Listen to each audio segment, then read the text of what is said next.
Hi, welcome to Try This at Home. Today we're making a simple paperclip bookmark. We're going to start with a 6 by 6 inch piece of scrapbook paper. Score it at 1.5, 3, and 4.5 inches. That will give you 4 bookmarks out of one piece of paper.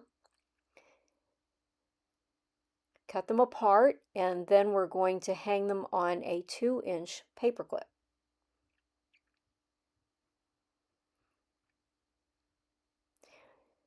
Glue them together, and then we're going to trim up the ends and make sure everything's flush.